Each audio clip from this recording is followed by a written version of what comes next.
अस्सलाम वालेकुम। मैं हूं आपका डिजिटल दोस्त शकील अहमद चौहान। बकौल शेक्सपियर की ये दुनिया एक स्टेज है और स्टेज के ऊपर एक्टर परफॉर्म करते हैं। मेरा मानना है दुनिया में चार तरह के एक्टर पाए जाते हैं: बहुत बुरे एक्टर, सिर्फ एक्टर, अच्छे एक्टर और अजीम एक्टर। अगर पाकिस्तान की शराफिया की बात की जाए तो ये सब बहुत बुरे एक्टर हैं और आम पाकिस्तानी सिर्फ एक्टर। आज हमारे साथ हैं बहुत अच्छे एक्टर जो अजीम एक्टर बनने के सफ़र पर चल पड़े हैं। आइए मिलते हैं जुहैब हैदर से। जुहैब भाई, क्या हाल चाल है? अल्हम्दुलिल्लाह बेहतरीन। शकील भाई, आप कैसे हैं? अल्हम्दुलिल्लाह। इतनी बेहतरीन शुरुआत, इतना शानदार तारुफ, क्या बात। सर बहुत बहुत शुक्रिया। अच्छा, आपका अभी हाल ही में चल रहा है दिल वाली गली में, जी। और एक एपिसोड में आप आए हैं और इतने अच्छे आदमी से लोगों ने शदीद नफ़रत की। आपने डीजू और मुज्जी को मतलब उस एपिसोड में बहुत तंग किया। जी हाँ। तो ये तजुर्बा कैसा रहा है दिल वाली गली में? बहुत अच्छा रहा।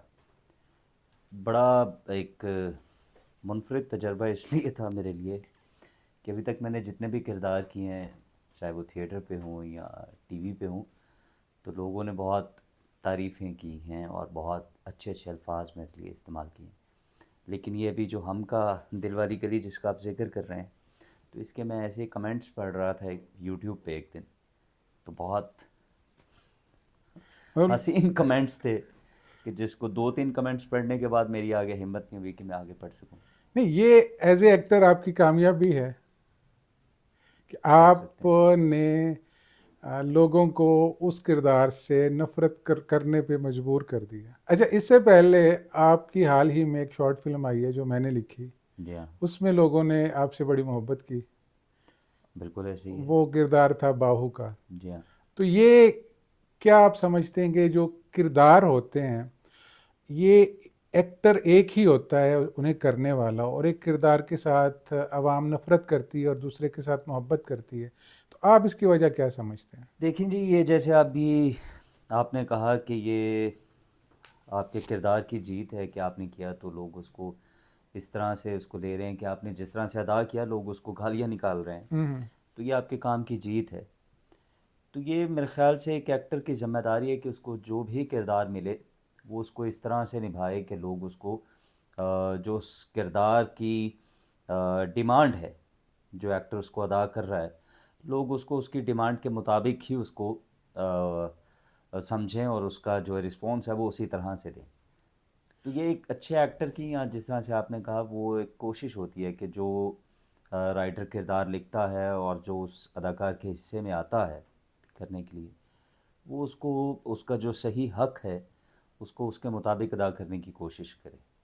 अच्छा जोहेब भाई, ये तो आपने हाल ही में दो किरदार निभाए, तो यहाँ से हम कहानी लेके जाते हैं फ्लैशबैक में। तो आपकी शुरुआत कैसे हुई, ज़रा उस बारे में बताइएगा। मेरी शुरुआत बड़ी एक अजीब सी कहानी है। मैं बहुत एक अ, शायर सा शख्स था और पढ़ रहा था बिल्कुल ऐसे ही, मगर मेरी एक रियलिटी शो था कुछ सालों पहले, वो एक टीवी पे चला जिसका नाम था हीरो बनने की तरंग। तो उसकी कमर्शियल्स चल रही थी टीवी पे, तो मेरी जो बड़ी बहन है उन्होंने मेरे से पूछे बगैर ही जो घर की ऐसे आम तस्वीर होती हैं वो उन्होंने भेज दी। तस्वीर सिलेक्ट हो गई, ऑडिशन की कॉल आ गई और मैं ऑडिशन देने के लिए चला गया। ऑडिशंस दिए, सिलेक्ट हो गया। फिर मैं कराची चला गया। वहाँ वो 2-3 महीने रहा, वो शो चलता रहा। और फिर जब मैं वापस आया तो फिर काम, जो सही काम है वो करना पड़ा। अगर मुझे जहाँ तक मैं गलत नहीं हुई, ये वही शो था जिसमें सैयद नूर साहब जज थे और जी जान हाँ। रैम्बो था और एक दो और लोग थे? जी बिल्कुल ये बिल्कुल। वही शो था। बिल्कुल वही था। तो उन दिनों तरंग वालों ने कुछ चार फिल्में भी प्रोड्यूस की थी, सिनेमा की क्लासिक फिल्में, टीवी के लिए, तरंग बिल्कुल हाउसफुल के नाम से। बिल्कुल। बिल्कुल। और मेरा जो स्टार्ट है वो भी एज ए असिस्टेंट सैयद नूर साहब के साथ। एक फिल्म थी देवर भाभी। वाह। समी खान और सैमा मैडम ने उसमें मतलब मरकज़ी किरदार निभाए थे। तो उसमें उनका सैयद नूर साहब का असिस्टेंट मैं था। तो मेरा ख्याल है हमारा जो स्टार्ट है वो साथ साथ ही हुआ। बिल्कुल ऐसे ही है। अच्छा, उस शो के बाद आपने जो पहला टीवी के लिए काम किया वो याद है कौन सा था? बिल्कुल याद है। मैं एक डायरेक्टर थे पीटीवी के, शफीक साहब। अच्छा। ऐसे कहीं से पता चला ऑडिशंस हो रहे हैं उनके लिए, तो उसमें तौकीर नासिर साहब थे उस ड्रामे में। अ, कवि साहब थे, कुछ इस तरह के बड़े हसीन लोग थे। तो मैं चला गया ऐसे ऑडिशंस देने के लिए। ऑडिशंस दिए, मैं सिलेक्ट हो गया। तो वो एक इतना कुछ उस तरह से किरदार नहीं था लंबा, लेकिन एक अच्छा किरदार था। वो शुरुआत थी और फिर बहुत बेहतरीन लोगों के साथ काम करने का मौका मिला। वो मैं सिलेक्ट हो गया, वो काम किया, और फिर उसके बाद थिएटर की तरफ आना पड़ा, क्योंकि मेरे वालिद साहब ख़ुद भी इस फील्ड से वाबस्ता रहे। हम्म। तो उन्होंने मुझे कहा कि अगर तुमने ये, वालिद साहब का आपका नाम क्या था? मेरे वालिद साहब का वैसे तो नाम आफ्ताब हैदर था, लेकिन इंडस्ट्री में उन्हें हैदर शेख के नाम से जाना जाता है। अच्छा। तो उन्होंने खैर मुझे कहा कि भाई अगर तुमने ये काम करने का सोच लिया है तो फिर बेटा तुम थिएटर करो। अच्छा। तो फिर थिएटर की तरफ ज़्यादा ध्यान हो गया, फिर थिएटर ज़्यादा करना शुरू कर दिया। बस इसी तरह से जर्नी चलती रही। जहाँ और तक मेरी मालूमात है आपने इंडिया में भी थिएटर किए। जी हाँ, मैंने इंडिया में कोई 8-9 दफ़ा परफॉर्म कर चुका हूँ। अच्छा। बल्कि मैंने वहाँ से एक्टिंग के जो शॉर्ट कोर्सेज़ होते हैं वो भी किए। तो ये किस शहर से किए थे आपने? मैंने दिल्ली में किए, अमृतसर में किए। अच्छा, तो ये किस से किस सन की बात है? ये है जी 2015, 16, 17, इस दौरान आना जाना लगा रहा। तो तब ये वीज़ा वगैरह का जो इशू है आजकल, ये तो नहीं था इतने जी ज़्यादा। नहीं, बिल्कुल। तो वहाँ का जो काम करने का स्टाइल है या पाकिस्तान का, इसमें आपने कोई बुनियादी फ़र्क देखा? बहुत बेतहाशा फ़र्क है। बीइंग एक्टर तो हम जब वहाँ पर जाते हैं तो हमें बहुत सराहा जाता है। अच्छा। उसकी रीज़न्स कुछ ऐसी हैं, ये हैं कि एक तो हमारा जो तलफ़्फ़ुज़ है वो बहुत अच्छा है, तो वो उस लिहाज से हमें बहुत अप्रिशिएट करते हैं। लेकिन उनके काम करने का आप पूछ रहे थे, तो वो बहुत प्रोफेशनल और बहुत, वहाँ काम करके आपको अंदाज़ा होता है कि आप कुछ हैं, आप कुछ कर रहे हैं। हर शख्स अपने हिस्से का काम बखूबी सर अंजाम देता है, बहुत खूबसूरती से करता है। अगर हिदायतकार है तो वो ही हिदायतकार है, उसमें कोई लाइट वाला नहीं बोलेगा, उसमें कोई मेकअप आर्टिस्ट आके कोई अपनी सलाह नहीं देगा ऑन फ्रेम।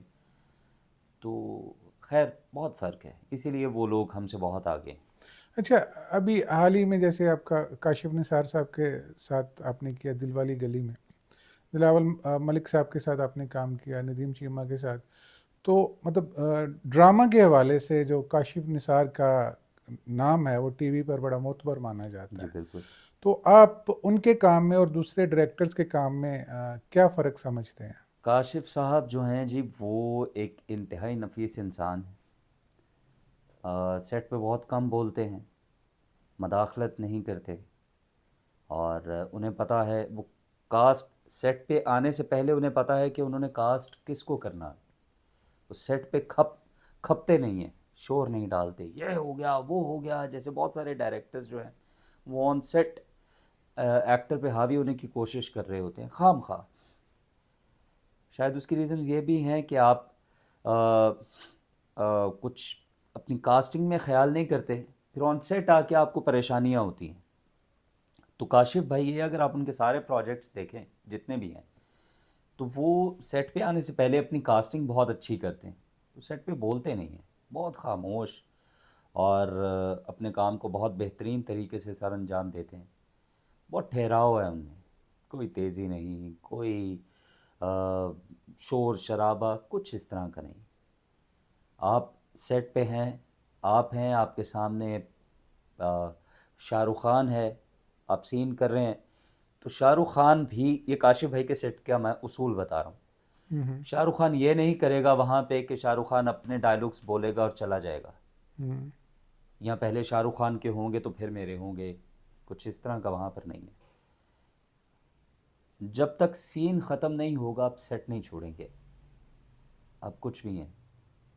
तो मुझे उनके साथ काम करके बहुत अच्छा लगा। एक हमारे बड़ा नाम है डायरेक्शन के हवाले से, दिलावर मलिक साहब। लंडा बाजार, बूटा फ्राम टोपा टेक सिंह, लाल इश्क, तुम यही कहना, जी हाँ। बड़े बड़े सीरियल हैं उनके नाम के ऊपर। तो उनके साथ एक मैंने आपका सीरियल देखा था, मोर चाल, ग्रीन के इब्तदाई जो ड्रामा सीरियल आए थे जी हाँ। उनमें से एक था। स्टार्ट उसका बहुत अच्छा था, उसके बाद एकदम से वो सीरियल आई गई बात हो गई। तो उस सीरियल के साथ क्या हुआ?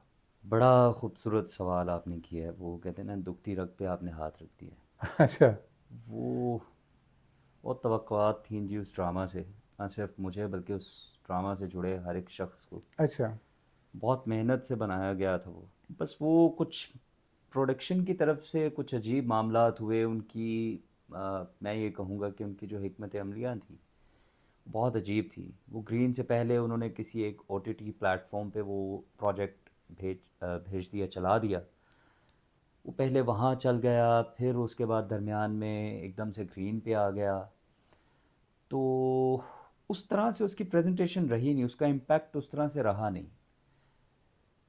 फिर उसकी जो कहानी थी उस ड्रामा की, वो बहुत एक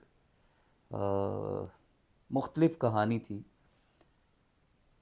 कुछ ऐसी सूरत हाल थी जो पाकिस्तान में सियासी तौर पे वो हालात उस दौरान उस तरह से ही चल रहे थे।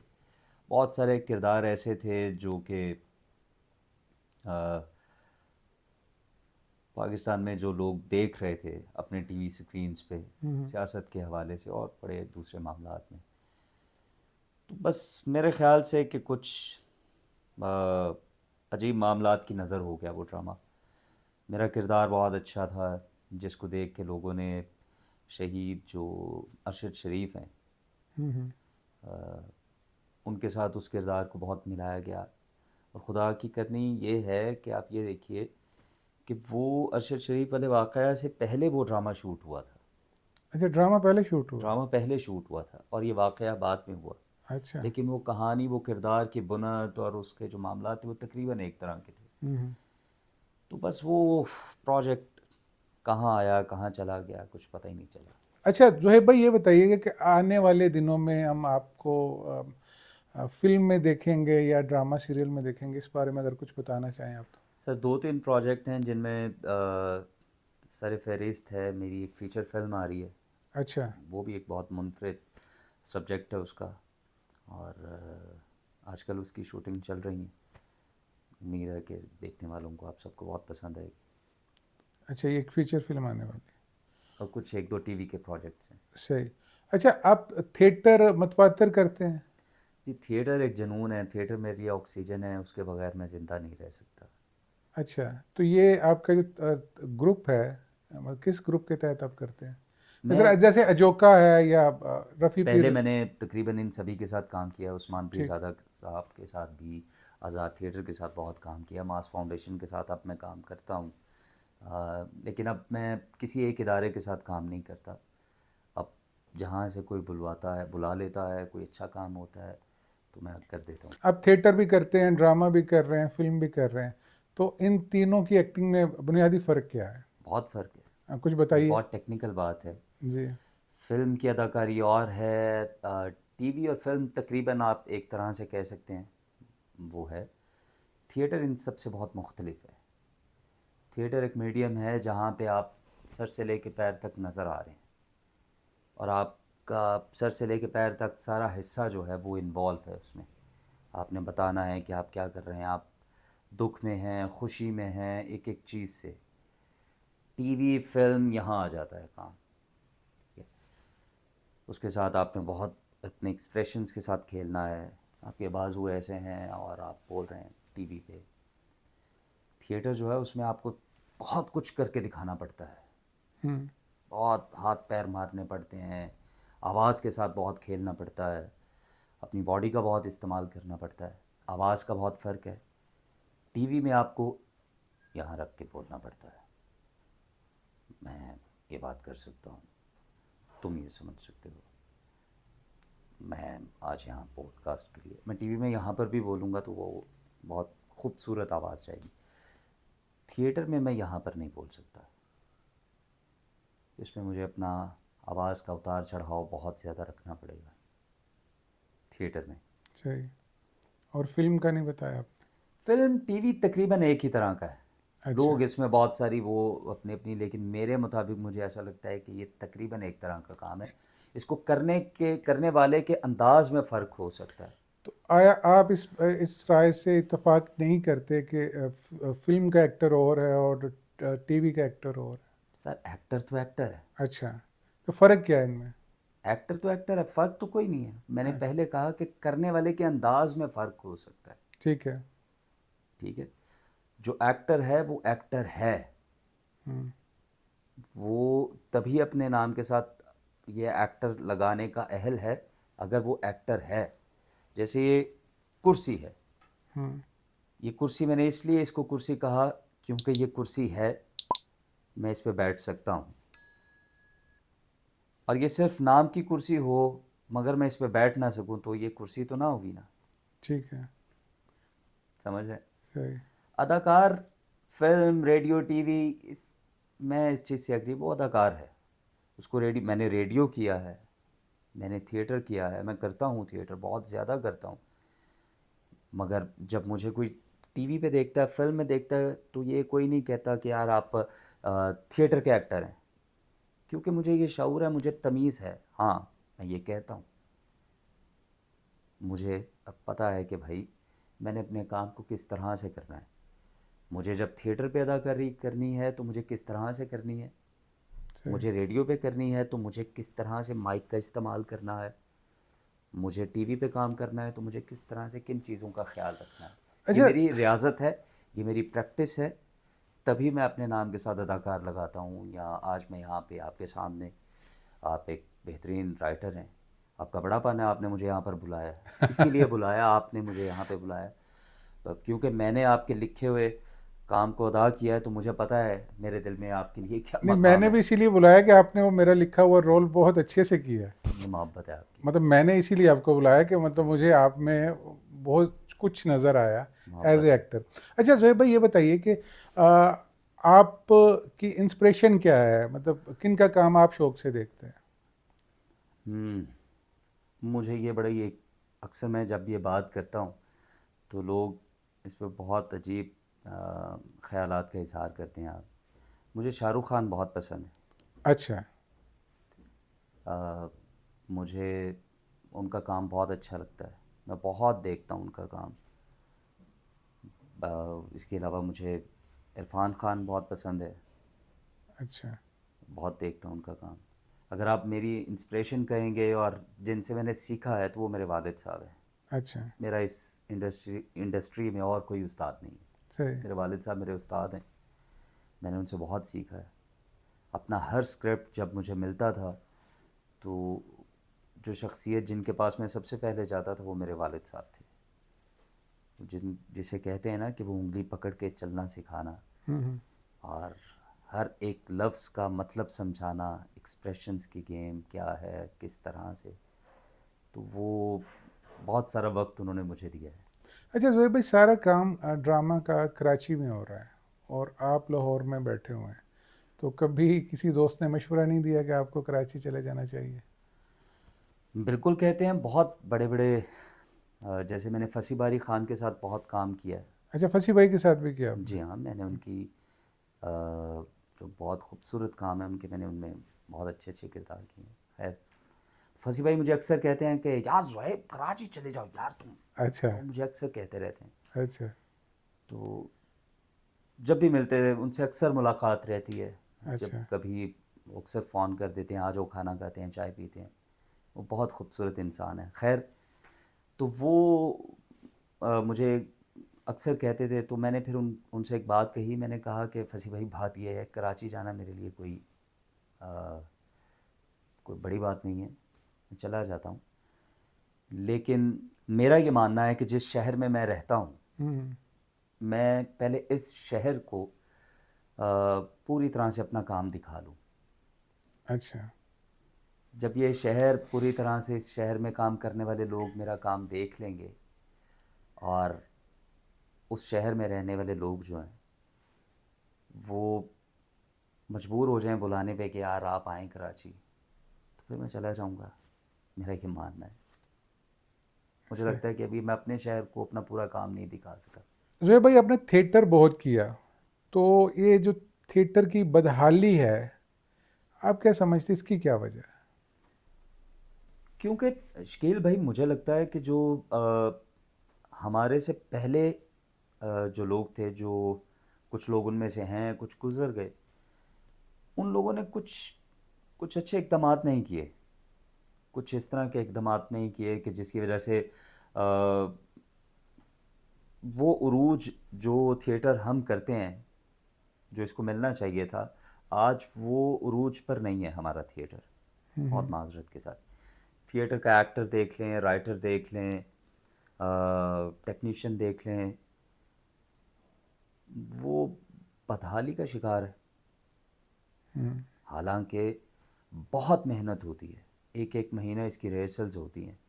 एक्टर मेहनत करता है, डायरेक्टर मेहनत करता है, राइटर अपनी मेहनत से लिखता है, सब लोग बहुत मेहनत करते हैं। फिर जाके वो 4 5 दिन, 6 दिन, 3 दिन का एक शो होता है, ड्रामा होता है जिसको पेश किया जाता है। तो जितनी इसमें मेहनत है, उसका सिला उस तरह से नहीं मिलता। पैसों के वाले से भी।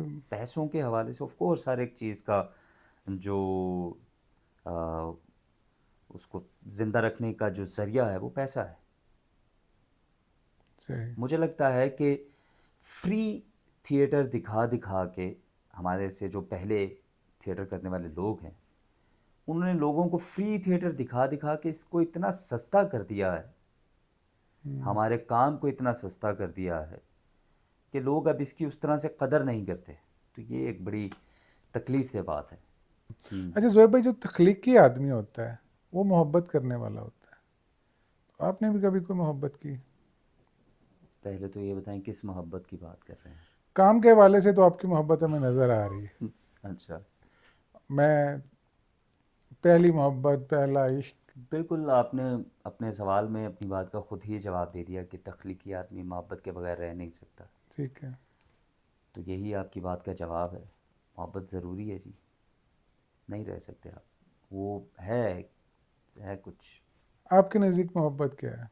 मेरे नज़दीक ये बहुत कड़वी सी बात है, मैं अक्सर ये कहता हूँ, मेरे नज़दीक मोहब्बत अपने आप से मोहब्बत है। जो इंसान कहता है कि मुझे किसी और से मोहब्बत है, हम्म। वो झूठ बोलता है। दरअसल वो अपने आप से मोहब्बत करता है, अच्छा। क्योंकि उससे जब बात नहीं होती, उससे मुलाकात नहीं होती, उससे कोई उस तरह से कोई ताल्लुकात नहीं होते, हम्म। तो जिस ज़ात को तकलीफ़ होती है वो उसकी अपनी ज़ात होती है।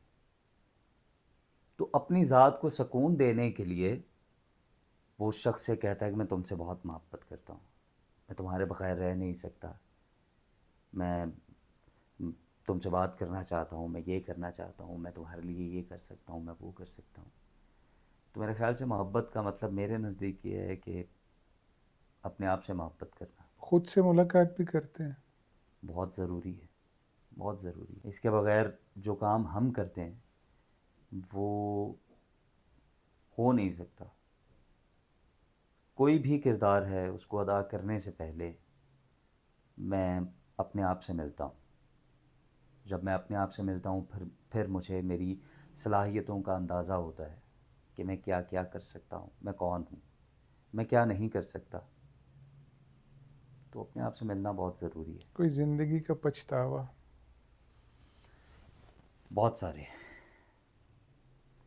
बहुत सारे, अभी तक की ज़िंदगी में जितना वक्त गुजरा है।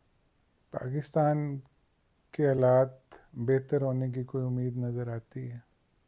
जिस तरह के मामलात अभी चल रहे हैं, मुझे नहीं लगता कि कोई उम्मीद है। ऐसा क्या पाकिस्तान के साथ हुआ कि हम 80 साल होने को हैं और हम अब तक अपने पैरों पे खड़े नहीं हो सके? जो हमारे बाद आज़ाद हुए थे, जो हमारे साथ आज़ाद हुए थे, वो कहाँ से कहाँ पहुँच गए? हिकमत अमली, मस्बत हिकमत अमली नहीं है। हमारे इदारे, आप हमारी फ़िल्म इंडस्ट्री देख लें। अभी मैं कल ही ख़बर पढ़ रहा था, बारी स्टूडियो बिक गया। ठीक है। इंडस्ट्री नहीं है। क्यों? हिकमत अमली नहीं है। हर किसी को अपनी अपनी पड़ी है।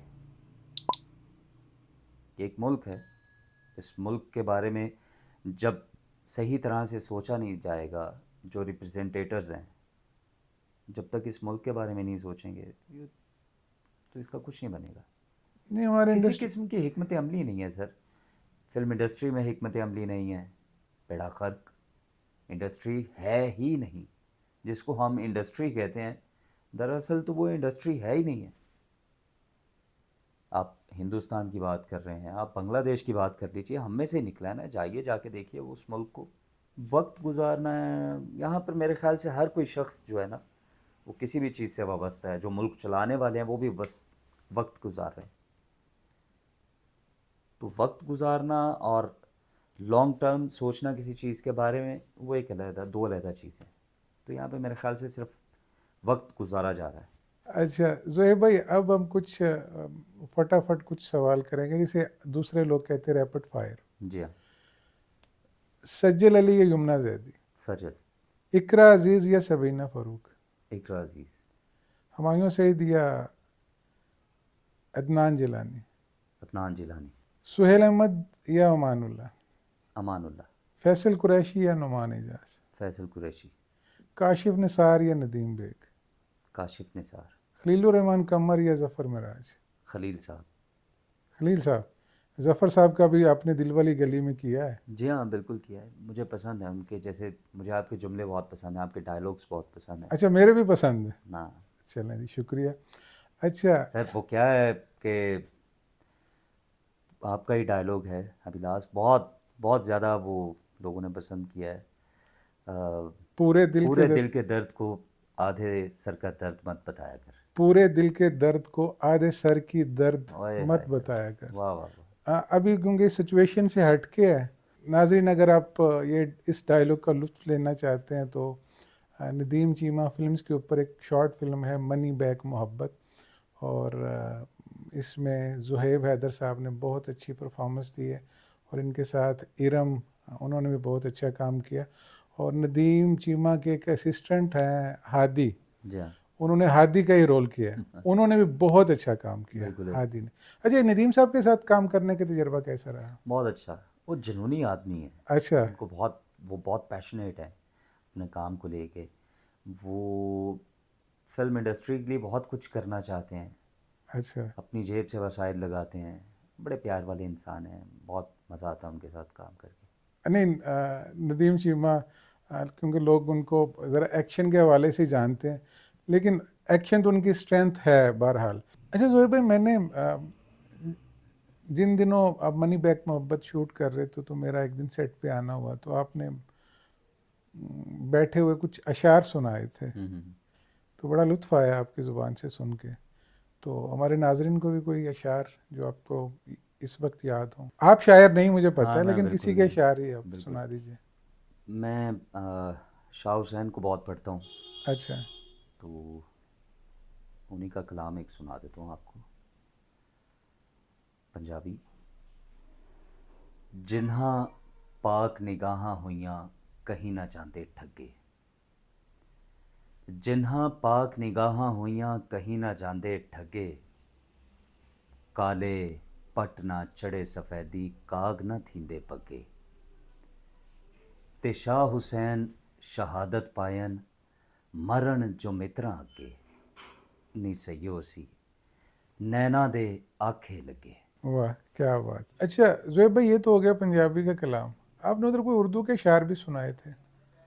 हाँ ज़रूर। अभी ज़िद न कर दिले बेखबर। अभी ज़िद न कर दिले बेखबर के पसे हुजूम सितम गरा। अभी कौन तुझसे वफा करे। अभी किसको फुर्सतें इस कदर के समेट कर तेरी किरचियाँ तेरे हक में खुदा से दुआ करे। क्या बात, बहुत आला। ज़ोहेब भाई, आपने अपनी इंतहाई मसरूफ़ियत के बावजूद मुझे वक्त दिया, मैं आपका शुक्रगुज़ार हूँ। नाज़रीन, ये थे ज़ोहेब हैदर, बहुत अच्छे एक्टर। जैसे मैंने शुरू में कहा कि अच्छे एक्टर से अजीम एक्टर के सफ़र पर निकल पड़े हैं।